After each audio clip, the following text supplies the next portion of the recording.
ہمارا یہ مکتوب آپ کے دل میں کوئی شک و شبہ پیدا نہ کرے، صرف وہی بات سمجھی جائے جو خلوص نیت سے ہم نے کہی ہے۔ والسلام علیکہ ورحمۃ اللہ۔ ناظرین کرام، حضرت خالد رضی اللہ تعالی عنہ کو اپنی معزولی کا علم ہوا۔ وہ ابو عبیدہ رضی اللہ تعالی عنہ کے پاس آئے۔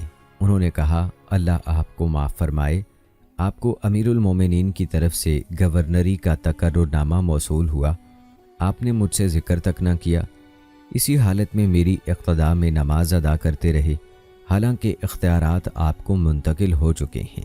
ابو عبیدہ رضی اللہ تعالی عنہ نے فرمایا، اللہ تعالیٰ آپ کو معاف فرمائے، دراصل میں خود آپ کو اس معزولی کی اطلاع نہیں دینا چاہتا تھا، خواہش مند تھا کہ کوئی اور آپ کو یہ خبر کر دے۔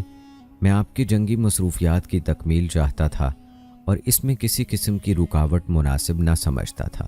ان امور کی تکمیل کے بعد ہی میں آپ کو اپنے تقرر کی خبر دینا چاہتا تھا۔ اے خالد، میں دنیا کی سلطنت اور اختیارات نہیں چاہتا، نہ میں دنیا کے حصول کے لیے عمل کرتا ہوں۔ بلا شبہ یہ سب کچھ تم دیکھ رہے ہو ان قریب فنا اور ختم ہونے والا ہے۔ ہم سب بھائی بھائی ہیں، اللہ عز و جل کے احکام کا نفاذ کرنے والے ہیں۔ معاملہ دینی ہو یا دنیاوی، اس میں کسی بھائی کو دوسرے بھائی پر ولایت حاصل ہو جائے تو اس میں کوئی حرج کی بات نہیں، بلکہ والی دوسرے لوگوں سے زیادہ بڑھ کر فتنے کا شکار ہونے اور کسی غلطی کے سبب ہلاک ہونے کے زیادہ قریب ہوتا ہے، سوائے اس شخص کے جسے اللہ تعالیٰ محفوظ فرمائے۔ ایسے لوگ بہت کم ہوتے ہیں۔ پھر ابو عبیدہ رضی اللہ تعالیٰ عنہ نے حضرت عمر فاروق رضی اللہ تعالیٰ عنہ کا خط نکال کر خالد رضی اللہ تعالیٰ عنہ کو دے دیا۔ ناظرین کرام، جب عمر رضی اللہ تعالیٰ عنہ کو ابو عبیدہ رضی اللہ تعالیٰ عنہ کا خط حسان بن ثابت انصاری رضی اللہ تعالیٰ عنہ کے بھتیجے شداد بن اوس بن ثابت رضی اللہ تعالیٰ عنہ کے ذریعے موصول ہوا تو عمر رضی اللہ تعالیٰ عنہ نے اس کا یہ جواب لکھا، میں اللہ وحدہ لا شریک کا شکر ادا کرتا ہوں ان جذبات پر جو تم نے ظاہر کیے۔ اما بعد، میں تمہیں سب سے پہلے تقوی اختیار کرنے کی وصیت کرتا ہوں، اس میں تمہارے رب کی رضا اور تمہاری فلاح ہے۔ تقوی کوتاہی کے وقت باشعور لوگوں کا آخری سہارا ہے۔ مجھے تم دونوں کا خط ملا، اس میں تم نے مجھے میری ذمہ داری کا احساس دلایا ہے کہ یہ خلافت کا معاملہ انتہائی اہم ہے۔ تم نے مجھے حسن ظن بھی رکھا، تمہاری طرف سے یہ بات میرے لیے تزکیے کی حیثیت رکھتی ہے۔ تم نے لکھا ہے کہ میں اس امت کا والی اور حاکم مقرر ہوا ہوں، میرے سامنے معزز، نکمے، دشمن اور دوست، قوی اور ضعیف سبھی بیٹھیں گے، مجھے ہر ایک کے ساتھ عدل و انصاف کرنا ہوگا۔ تم نے مجھ سے پوچھا ہے کہ اس وقت میرا کیا رویہ اور سلوک ہوگا۔ بلا شبہ اللہ تعالیٰ کی طرف سے توفیق اور طاقت کے بغیر کچھ نہیں ہو سکتا۔ تم نے مجھے اس دن سے ڈرایا ہے جسے قیامت کا دن کہا جاتا ہے۔ وہ دن ضرور آنے والا ہے، وہ دن موجود لیل و نہار کے گزرنے کے بعد آئے گا۔ دن رات کا یہ تسلسل ہر نئی چیز کو پرانا اور ہر عہد اور وعدے کیے گئے وقت کو قریب تر کر دیتا ہے، تاکہ وہ دن آن پہنچے گا جس دن بھیدوں کی جانچ پڑتال ہوگی، پردے ہٹا دیے جائیں گے، پوشیدہ امور ظاہر کر دیے جائیں گے اور ساری دنیا اس مالک و خالق کے آگے جھک جائے گی جو اپنی زبردست طاقت سے سب پر غالب ہوگا۔ لوگ اس کے سامنے حقیر ہوں گے، اس کی سزا سے ڈر رہے ہوں گے، فیصلے کے منتظر ہوں گے اور اس کی رحمت کے طلبگار ہوں گے۔ تم نے لکھا ہے کہ اس امت میں ظاہر اور باطن میں تضاد رکھنے والے لوگ بھی ہوں گے۔ یاد رکھو، یہ زمانہ ایسے لوگوں کا نہیں ہے، ایسے لوگ اس آخری دور میں ہوں گے جس وقت لوگوں کی امید بیم آپس میں ہی ایک دوسرے سے وابستہ ہوگی۔ اللہ تعالیٰ نے مجھے تمہارے امور کا والی بنایا ہے۔ میں اللہ تعالیٰ سے دعا کرتا ہوں کہ وہ میری مدد فرمائے اور مجھے لغزش و خطا سے اس طرح بچائے جس طرح دیگر امور سے بچایا اور محفوظ فرمایا ہے۔ میں مسلمان ہوں، ایک کمزور سا بندہ ہوں، صرف اللہ تعالیٰ کی طرف سے اعانت کا امیدوار ہوں۔ انشاءاللہ اللہ تعالیٰ کے فضل سے اس خلافت و امارت کی وجہ سے مجھ میں کوئی تبدیلی نہیں آئے گی۔ عظمت و جلالت کا مالک صرف اللہ تعالیٰ ہے، بندوں کا اس کی عظمت و کبریائی میں کوئی حصہ نہیں۔ تم میں سے کسی کو یہ بات کہنے کا موقع کبھی نہیں ملے گا کہ عمر جب سے خلیفہ بنا ہے اس میں تبدیلی آ گئی ہے۔ بلا شبہ مجھے اپنی ذمہ داریوں کا احساس ہے، میں ہر وقت اپنے فرائض پیش نظر رکھتا ہوں۔ میرے اور مسلمانوں کے مابین کسی طرح کی کوئی رعایت نہیں ہوگی۔ میں ہر آن ہر گھڑی تمہارا خیر خواہ ہوں گا۔ تمہاری ناراضی میرے لیے تکلیف دہ ہوگی۔ مجھ سے اپنی موجودہ ذمہ داری اور امانت کے بارے میں سوال کیا جائے گا۔ انشاءاللہ نقصان دہ معاملات پر میری کڑی نظر ہوگی۔ میں خلافت کے معاملات کسی دوسرے کے حوالے نہیں کروں گا۔ مجھے اپنی امور میں مدد لینے کے لیے امانت دار افراد کی ضرورت ہوگی۔ میں عوام الناس کے خیر خواہ لوگوں ہی سے سرکاری کام لوں گا۔ تم جو یہ دنیا کی سلطنت و امارت اور شان و شوکت دیکھ رہے ہو، یہ بہت جلد ختم ہونے والی چیز ہے۔ ہم سب بھائی بھائی ہیں۔ ہم میں سے کوئی بھی بھائی دوسرے بھائی کا امیر ہو یا اس کی امامت کرے، اس بھائی کو دین و دنیا میں اس کا کوئی نقصان نہ ہوگا۔ ہاں، یہ ممکن ہے کہ حاکم و والی دوسرے لوگوں کی نسبت کسی ممکنہ فتنے کا شکار زیادہ ہوگا اور کسی غلطی کا ارتکاب کر بیٹھے، سوائے اس کے جسے اللہ تعالیٰ بچائے، اور ایسے لوگ بہت کم ہوتے ہیں۔ ناظرین کرام، حضرت ابو بکر صدیق رضی اللہ تعالیٰ عنہ کے دور خلافت میں شامی علاقوں کی فتوحات کا پہلا دور شروع ہو چکا تھا۔ اب حضرت عمر رضی اللہ تعالیٰ عنہ کے دور خلافت میں اس محاذ پر فتوحات کا دوسرا مرحلہ شروع ہوا۔ معرکہ یرموک کے اختتام پذیر ہونے اور رومی لشکروں کے شکست کھا جانے کے بعد ابو عبیدہ بن جراح رضی اللہ تعالیٰ عنہ نے بشیر بن کعب حمیری کو یرموک میں اپنا نائب مقرر کیا۔ انہیں خبر ملی کہ رومی مقام فحل میں افواج اکٹھی کر رہے ہیں اور اہل حمص کو دمشق سے کمک پہنچ گئی ہے۔ یہ خبر سن کر وہ سوچنے لگے کہ دمشق سے ابتدا کریں یا اردن کے علاقوں میں فحل کی طرف پیش قدمی کریں۔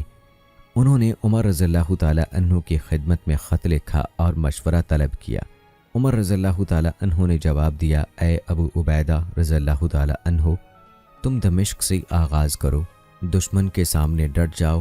دمشق شام کا قلعہ اور رومیوں کا پایہ تخت ہے۔ ادھر فحل، فلسطین اور اہل حمص کو مجاہدین کے چند دستوں کے ساتھ مصروف رکھو۔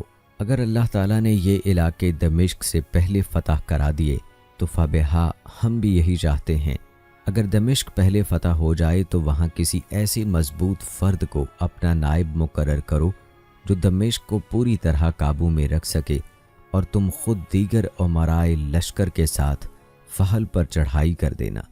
اگر فحل فتح ہو جائے تو تم خالد اور دیگر امرائے لشکر سمیت حمص کی طرف روانہ ہو جانا۔ حضرت عمر رضی اللہ تعالیٰ عنہ کے احکام کی روشنی میں ہم چند امور کا واضح طور پر مشاہدہ کر سکتے ہیں۔ انہوں نے شامی مہمات سر کرنے کے سلسلے میں ہر قائد کی ذمہ داری متعین کر دی۔ اس طرح میانہ روی کے قانون کی تطبیق معرض وجود میں آئی، مگر اس کا یہ مطلب نہ تھا کہ مطلوبہ اہداف کے حصول میں کسی لچک یا نرمی کا مظاہرہ روا رکھا گیا۔ بڑا اور ترجیحی ہدف دمشق تھا، لیکن اس کے ساتھ ساتھ وہ ایک مضبوط سپاہ فحل کے محاذ پر بھی بھیجنا چاہتے تھے۔ ان کا دوسرا بڑا ہدف فحل تھا، اس لیے انہوں نے دمشق کے بعد پوری قوت سے فحل کی طرف پیش قدمی کا حکم دیا۔ ان کا تیسرا ہدف حمص کی فتح تھی۔ حضرت عمر رضی اللہ تعالیٰ عنہ کی ہدایات کے مطابق ابو عبیدہ رضی اللہ تعالیٰ عنہ نے مختلف جنگجو دستے ترتیب دیے اور فحل کی طرف روانہ کر دیے۔ ان کی قیادت ابو الاور سلمی، عامر بن حتمہ، عمر بن کلیب، عبد عمر بن یزید بن عامر، امارہ بن ساحق بن کعب، صفی بن علیہ بن شامل، عمر بن حبیب بن عمر، لبدہ بن عامر، بشیر بن اسما اور امارہ بن مخشن کو سونپی گئی، اور ان تمام دستوں کے سالار اعلیٰ بھی امارہ بن مخشن ہی مقرر ہوئے۔ امارہ کی قیادت میں یہ دستے فحل کی طرف روانہ ہو گئے۔ خود حضرت ابو عبیدہ رضی اللہ تعالیٰ عنہ نے دمشق کی طرف پیش قدمی کی۔ راستے میں کوئی قابل ذکر واقعہ پیش نہ آیا۔ رومیوں نے دمشق سے پہلے ہی مختلف مقامات پر مسلمان فوج کی پیش قدمی روکنے کے انتظامات کر رکھے تھے، مگر رومی فوج اتنے ڈرپوک تھے کہ وہ کہیں بھی مجاہدین کے لشکر کا راستہ نہ روک سکے۔ اس طرح عمومی طور پر تمام رومیوں اور خاص طور پر ان کی چھوٹی بستیوں کو نقصان اٹھانا پڑا۔ مسلمانوں کی فوج نے پیش قدمی کی اور دمشق کے علاقے غوطہ میں جا پہنچے۔ یہ بڑی شاداب اور سرسبز زمین تھی۔ یہاں رومیوں کے محلات اور عالی شان رہائش گاہیں تھیں۔ جب مسلمان وہاں پہنچے تو یہ تمام محلات خالی اور ویران پڑے ہوئے تھے، کیونکہ یہاں کے تمام رومی امراء شہر دمشق کی طرف بھاگ گئے تھے۔ ہرقل نے ہم سے ایک تازہ دم دستہ دمشق کی حفاظت کے لیے روانہ کیا۔ اس میں 500 فوجی شامل تھے۔ رومیوں کی یہ تعداد دمشق کی دفاعی ضروریات کے مقابلے میں بہت کم تھی۔ جیسے ہی یہ حفاظتی دستہ آگے بڑھا، اس کا مقابلہ شمالی دمشق میں ابو عبیدہ رضی اللہ تعالیٰ عنہ کی طرف سے متعین ذوالکرا کے زیر کمان دستے سے ہو گیا۔ دونوں طرف سے سخت مقابلہ ہوا اور رومیوں کو شکست ہوئی۔ اہل دمشق نے ہرقل سے اپیل کی کہ انہیں اس مصیبت سے نکالا جائے۔ ہرقل نے انہیں ایک خط لکھا۔ اس میں اس نے انہیں ثابت قدمی کی تاکید کی، مسلمانوں کے خلاف ڈٹ جانے کا حوصلہ دیا اور کمک روانہ کرنے کا وعدہ کیا۔ اس طرح اہل دمشق کے حوصلے بحال ہو گئے۔ وہ مسلمانوں کے سامنے ڈٹ گئے اور اپنے محاصرے کا مقابلہ کرنے لگے۔ ناظرین کرام، رومی لشکر کا کمانڈر ان چیف خود ہرقل تھا۔ دمشق کا گورنر نتاس بن نستورس اس کا معاون تھا۔ دمشقی لشکر کا کمانڈر باہان تھا، جو جنگ یرموک میں شریک ہوا تھا اور وہاں سے جان بچا کر بھاگ گیا تھا۔ اس کا اصل نام وردان تھا۔ رومی لشکر کل تعداد 60,000 تھی۔ بعد ازاں ہم سے مختلف فوجی دستے بھی بطور کمک پہنچے۔ ان کی تعداد 20,000 تھی۔ انہیں شہر کے دفاع کا ہدف دیا گیا۔ 40,000 کا رومی لشکر الگ تھا۔ اس کا کام مسلمانوں کی طرف پیش قدمی کرنا تھا۔ رومیوں نے دمشق میں محصور ہو کر جنگ کرنے کو ترجیح دی۔ انہوں نے دمشق شہر کی عمارتوں اور شہر پناہ سے فائدہ اٹھانے کی کوشش کی۔ وہ قلعہ بند ہو کر مزید کمک کے انتظار میں تھے اور اس مقصد کے لیے وقت حاصل کرنا چاہتے تھے۔ فحل میں رومی لشکر ہرقل کے خصوصی دستوں اور یرموک سے بھاگنے والے شکست خوردہ فوجیوں پر مشتمل تھا۔ یہ بھگوڑے فوجی مارکا یرموک سے دہشت زدہ تھے۔ ان کے حوصلے پست ہو گئے تھے۔ انہوں نے ناکام و نامراد ہو کر راہ فرار اختیار کر لی تھی اور اس وقت بھی ان پر گھبراہٹ طاری تھی۔ اسلامی لشکر کے سالار اعظم خود حضرت عمر بن خطاب رضی اللہ تعالی عنہ تھے۔ شامی علاقوں میں جہادی مہمات کے کمانڈر حضرت ابو عبیدہ بن جراح رضی اللہ تعالی عنہ تھے۔ انہوں نے اپنے 10 کمانڈروں کو، جن میں سب سے آگے ابو الاور سلمی تھے، ایک مناسب اسلامی لشکر کے ساتھ دمشق کے راستوں اور بیسان پر قبضہ کرنے کے لیے روانہ کیا۔ مورخین نے اس لشکر کی تعداد نہیں لکھی۔ بیسان کی جگہ آج بھی کھنڈر خربۃ الفحل کے نام سے موجود اور مشہور ہیں۔ حضرت ابو عبیدہ رضی اللہ تعالی عنہ نے دوسرا لشکر علقمہ بن حکیم اور مسروقہ کی زیر قیادت فلسطین کے مختلف علاقوں کی طرف بھیجا۔ اس طرح غربی اور جنوبی علاقوں کی طرف سے دمشق کی نقل و حرکت رک گئی اور ممکنہ خطرے کا سدباب ہو گیا۔ حضرت ابو عبیدہ رضی اللہ تعالی عنہ نے ذوالکرا کی زیر قیادت ایک لشکر شمالی دمشق کی طرف روانہ کیا تاکہ وہ اس راستے پر پڑاؤ ڈال لیں جو حمص کو دمشق سے ملاتا تھا، تاکہ شمالی جانب سے کسی خطرے کا کوئی امکان باقی نہ رہے اور حمص سے رومیوں کی کمک بھی دمشق نہ پہنچنے پائے۔ یرموک کے بعد اسلامی لشکر کی تعداد 40,000 مجاہدین تک پہنچ گئی تھی۔ یہ لشکر انتہائی منظم تھا اور یرموک میں فتح حاصل کر لینے کے بعد اس کی ہمت اور حوصلے بہت بلند ہو گئے تھے۔ وہ اسلامی لشکر جس نے دمشق کا محاصرہ کیا، اس کی تعداد 20,000 تھی، جبکہ باقی فوج فحل کے محاذ کو مضبوط کرنے کے لیے روانہ کر دی گئی۔ ضرورت پڑنے پر انہیں وہاں سے دمشق کے محاذ پر واپس بھی بلایا جا سکتا تھا۔ ناظرین، آپ کو کچھ دمشق کے بارے میں معلومات دیتے چلیں۔ دمشق تاریخی لحاظ سے بڑا قدیم شہر ہے، وسیع رقبے پر مشتمل ہے۔ اسے دمشاق بن کنان نے بسایا تھا، یوں یہ شہر اسی کے نام سے منسوب ہوا۔ دمشاق کی نسل کا 18واں خاندان مصر کا باج گزار بنا۔ یہ شہر زمانہ قدیم میں بتوں کی عبادت کا مرکز رہا۔ جب وہاں مسیحیت کا غلبہ ہوا تو وہاں موجود سب سے بڑے بت کدے کو کنیسے میں تبدیل کر دیا گیا اور اسے اتنا خوبصورت بنا دیا گیا کہ سوائے انطاکیہ کے کنیسے کے کوئی اس کا ہم پلہ نہ رہا۔ دمشق کے جنوب میں سرزمین بلقا اور شمال میں جولان کے پہاڑوں کا سلسلہ ہے۔ دمشق کی زمین پہاڑی اور ٹھوس ہے یہ پانی کے ندی نالوں اور کھیتوں پر مشتمل ہے۔ دمشق ایک تجارتی مرکز کی حیثیت رکھتا تھا۔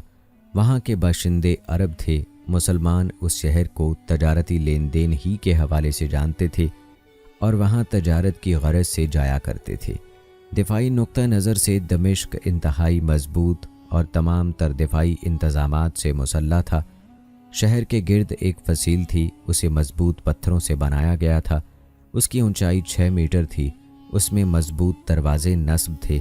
اس فصیل کی چوڑائی 3 میٹر تھی۔ ہرقل نے اہل فارس سے مارکہ آرائی کے بعد اسے مزید مستحکم کر دیا تھا۔ اس نے اس کے دروازوں کی بندش کو بھی انتہائی مضبوط کر دیا تھا۔ فصیل کے بعد ایک خندق تھی جس کی چوڑائی 3 میٹر تھی۔ اس خندق میں نہر بردا کا پانی اور مٹی بھری ہوئی تھی۔ اس طرح دمشق شہر بے حد مضبوط اور مضبوط ترین قلعے کی شکل اختیار کر گیا تھا۔ اس پر چڑھائی کرنا آسان کام نہ تھا۔ اس صورتحال سے رومیوں کے دفاعی انتظامات کا بخوبی اندازہ کیا جا سکتا ہے کہ انہوں نے دمشق کی حفاظت کے لیے کتنی مضبوط اور مربوط منصوبہ بندی کر رکھی تھی۔ رومیوں کی یہ تیاریاں ہمیں کچھ معلومات فراہم کرتی ہیں، جیسے کہ دمشق کے گرد جنگی نقطہ نظر سے کی جانے والی تیاری جلد بازی میں نہیں کی گئی تھی، بلکہ ان سوچی سمجھی تیاریوں میں مدت مدید صرف کی گئی تھی۔ ان تیاریوں کا سبب یہ تھا کہ دمشق جنگی نقطہ نظر سے بڑی اہمیت کا حامل تھا۔ رومیوں کو یہ خدشہ لاحق رہتا تھا کہ اس پر اہل فارس قبضہ نہ کر لیں، چنانچہ ایسے زبردست دفاعی انتظامات کے لیے رومیوں نے جنگی نقطہ نظر سے مہارت نامہ، خود مختاری اور موقع کی مناسبت سے انجینئرنگ کے ایسے اعلیٰ اصول اختیار کیے تھے جو کسی اور جگہ بروئے کار نہیں لائے گئے تھے۔ یہ ایک علیحدہ بحث ہے کہ انہوں نے یہ مہارت کہاں سے حاصل کی تھی۔ دمشق کے گرد دفاعی رکاوٹوں سے معلوم ہوتا ہے کہ رومیوں کے پاس نہایت عمدہ اور انوکھا تجربہ موجود تھا، اور یہ ساری منظم منصوبہ بندی انہوں نے زمینی حقائق کو پیش نظر رکھتے ہوئے کی تھی۔ خاص طور پر نہر بردا سے حفاظت کا کام لینا ان کا عجیب کارنامہ تھا۔ اس نہر کے پانی سے انہوں نے اس خندق کو بھر دیا تھا جو دمشق کے ارد گرد کھودی گئی تھی۔ اس نہر سے قدرتی طور پر شہر کی شمال مشرقی جانب سے ہر قسم کے حملے روکنے کی بڑی مضبوط رکاوٹ میسر آ گئی تھی۔ رومی قیادت کو اپنی اس دفاعی منصوبہ بندی پر بڑا ناز اور اعتماد تھا۔ یہی وجہ تھی کہ انہوں نے اپنی تمام جنگی قوت وہاں جمع کر لی تھی۔ حالانکہ رومی لشکر حمص میں بھی جمع ہو کر خود کو منظم کر سکتے تھے اور مسلمانوں کے لشکر کا مقابلہ کر سکتے تھے۔ بہرحال دمشق شہر کے ٹھوس دفاعی انتظامات نے رومی قیادت کو اس عظیم دفاعی مورچے سے استفادہ کرنے پر اکسایا۔ رومیوں کا طریقہ جنگ اور ان کے فنون حرب اس دور کے مناسبت سے فی الواقع جدید ترین اور انتہائی مؤثر اور کارگر تھے۔ مسلمان مجاہدین دمشق کی طرف بڑھے تو رومیوں کے اس جدید ترین دفاعی نظام کی وجہ سے ان کی پیش قدمی رک گئی۔